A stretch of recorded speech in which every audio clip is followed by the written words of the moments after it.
নমস্কার বন্ধুরা, আমার বৃষ্টিপর্ণা চ্যানেলে আপনাদেরকে স্বাগত। আজ আমি চলে এসেছি সম্পূর্ণ নিরামিষ একটা লাউয়ের রেসিপি নিয়ে।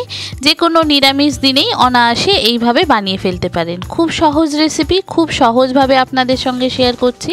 চলুন তাহলে রেসিপিটি দেখে নেওয়া যাক। আমি এই মুগ লাউ করার জন্য লাউটাকে একটু বড় বড় করে কেটে নিয়েছি কয়েকটা আলু, টমেটো, কাঁচা লঙ্কা আর নিয়েছি হাফ কাপেরও কম মুগ ডাল। ডালটা আমি এখানে অল্পই নিয়েছি, আমার যেহেতু রান্নাটি অল্প করব, তো আপনারা এখানে আলু চাইলে দিতে পারেন, নাও দিতে পারেন। আমার যেহেতু আলু খেতে ভালো লাগে তো সেই কারণে আমি আলুটা দিয়েছিলাম, আপনারা চাইলে আলুটা স্কিপ করতে পারেন।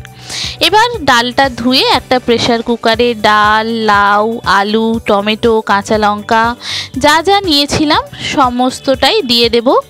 দিয়ে পরিমাণ মতো জল দেব। এখানে জলটা আপনাকে বুঝে দিতে হবে, লাউ থেকে কিন্তু জল বেরোবে। তো সেই মতনই আমি এখানে 1.5 কাপ মতো জল দিলাম। পরিমাণ মতো নুন দিলাম, হলুদ দেব সামান্য জিরে গুঁড়ো আর দিয়েছি সামান্য আদা। প্রেসারে 2 থেকে 3টে সিটি দিয়ে নেব। মানে ডাল লাউ সিদ্ধ হতে যতগুলো আপনার মনে হয় সিটি দিতে লাগবে, তো আমি এখানে 3টে সিটি দিতেই, আমার লো ফ্লেমে 3টে সিটি দিতেই কিন্তু এটা গলে গিয়েছিল। এবার দেখুন 3টে সিটির পর এটা নামিয়ে নিলাম। নামিয়ে দেখুন এটা সিদ্ধ হয়ে গেছে। এই দেখুন আলু লাউ গোটা গোটাই আছে, ডালটা পুরো সিদ্ধ হয়ে গেছে। এবার এটা নামিয়ে ফেলবো।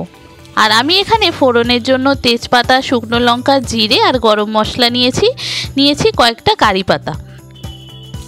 এবার ডালটা নামিয়ে ফেললাম প্রেসার কুকার থেকে, নামিয়ে এক সাইডে রেখে দিলাম।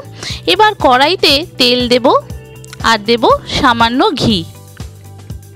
প্রেসার কুকারটা ধুয়ে একটু সামান্য জলের মধ্যে দিয়ে দিলাম। এবার একটা কড়াই বসিয়ে তাতে পরিমাণ মতো তেল আর দেব 1 চামচ মতো ঘি। ঘি আর তেল খুব ভালো করে গরম হয়ে গেলে যে ফোড়নের জন্য নিয়েছিলাম তেজপাতা, শুকনো লঙ্কা, গরম মশলা, কারি পাতা, জিরে, সেগুলো সব এক এক করে দিয়ে দেব। দিয়ে ফোড়ন থেকে যখন খুব সুন্দর গন্ধ বেরোবে তখন ডালটা দিয়ে দেব।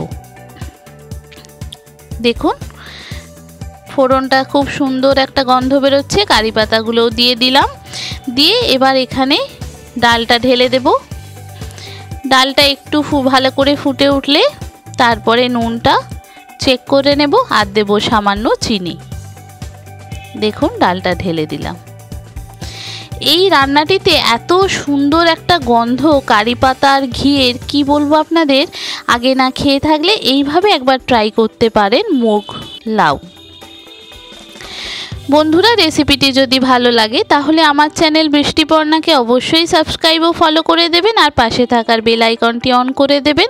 তাহলে ভিডিও আপলোডের সাথে সাথেই আপনাদের কাছে নোটিফিকেশান চলে যাবে ভিডিও আপলোডের। কেমন হলো রেসিপিটি পুরো ভিডিওটি দেখে জানাবেন। যদি ভালো লাগে তাহলে একটা লাইক ও শেয়ার করে দেবেন। এবার আমার এখানে একটু নুন দিতে প্রয়োজন পড়েছিল, সামান্য নুন, সামান্য চিনি আর দিলাম একটু গরম মশলার গুঁড়ো। দিয়ে এটা ফুটে উঠলে একটু ঘন করব, মাখো মাখো করে এটা নামাবো। এই একটি তরকারি দিয়েই কিন্তু আপনার ভাত খাওয়া হয়ে যাবে, এত সুন্দর খেতে হয়।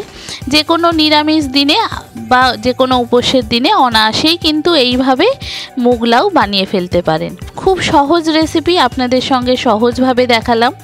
একবার খেলে মনে হবে বারবার খাই। পুরনো দিনের সাবেকি আমলের রান্না, মা ঠাকুমাদের থেকে শেখা। এইভাবে একবার মুগ লাউ ট্রাই করে দেখতে পারেন।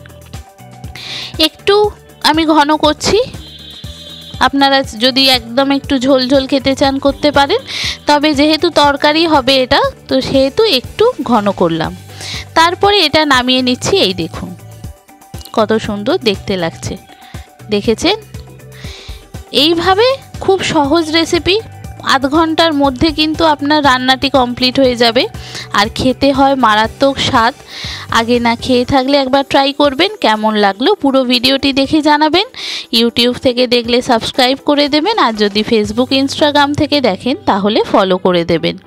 এই রকম রেসিপি কেমন লাগলো, যদি খুব ভালো লাগে তাহলে একটা লাইক ও শেয়ার করে দেবেন। আর অবশ্যই কমেন্ট করতে ভুলবেন না যেন যে আপনাদের কেমন লাগলো।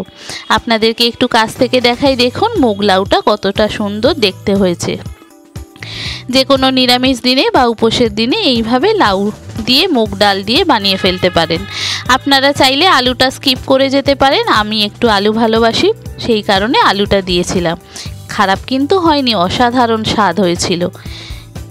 দেখেছেন কত সুন্দর দেখতে লাগছে, খেতে মারাত্মক স্বাদ হয়েছিল। এইভাবে মুগ লাউ একবার বানিয়ে ফেলতে পারেন। এই দেখুন, সবাই ভালো থাকবেন, সুস্থ থাকবেন, সাবধানে থাকবেন। দেখা হবে পরের ভিডিওতে। আজকের মতো এখানেই টাটা।